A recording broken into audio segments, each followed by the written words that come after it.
Hello नमस्कार। आज मो कवितार शीर्षक तो दान।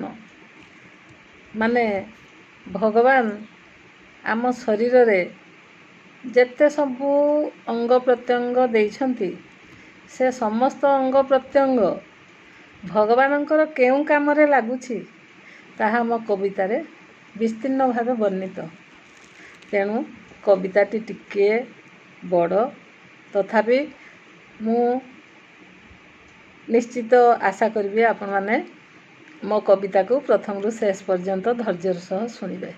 तेबे आसंतु पढ़िबा मो कविता तो दान।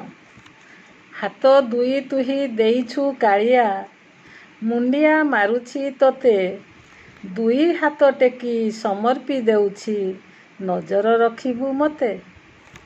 दुई गोड़ केबे थकी पड़ी नाही तुंडरे थिले तो नाम आगकू चाली थाए सदा कर्म वीर मो नाम।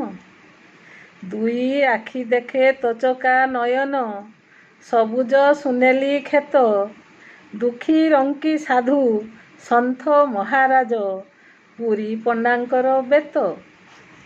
दुई कान शुणे भजन कीर्तन पशु पक्षी कलरव माँ माउसी ओ पिउसी जेठेई एई तो मोर विभव। दुई नाक पोड़ा बासना बारुछि चंदन कर्पूर धूप चंपा ओ गोलाप मल्ली ओ मालती रजनी गंधा प्रकोप। गोटिए पाटिरे दुई धाड़ी दांत अबढ़ा निर्माल्य खाए अमालु बल्लभ पोड़ पिठा पुणी टंक तुराणी मु पिए। जीभटिए देलो नाम जप कला भजन कीर्तन केते हुलहुली देई विभुर हृदये नाचुथिबी केते मते। हृदय गोटिए देई अछ प्रभु अमाप तुमर दान करी चालिथिबा जाए करी तुम जय गान।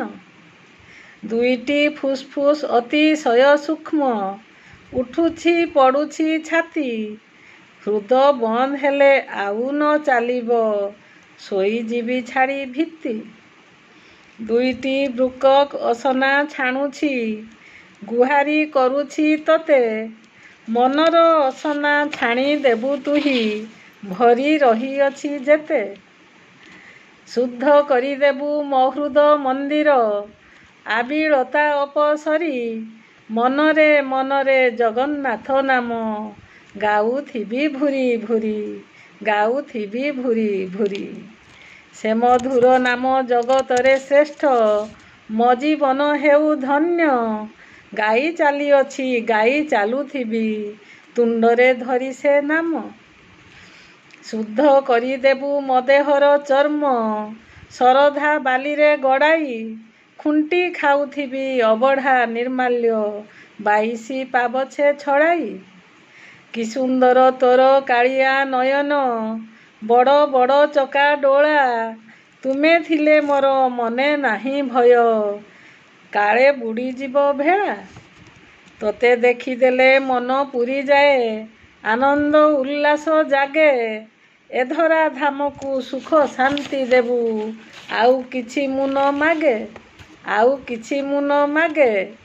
तुंडे धरिथिबी जगन्नाथ नाम हृदय धरिथिबी तोते नयन मोहर तोते देखु थाउ कान शुणे केते मते। जगन्नाथ नाम गाई गाई प्रभु ए जीवन बीती जाऊ जगन्नाथ जय कालो कालो पाई थाऊ कालो कालो पाई थाऊ कालो कालो पाई थाऊ। नमस्कार, धन्यवाद।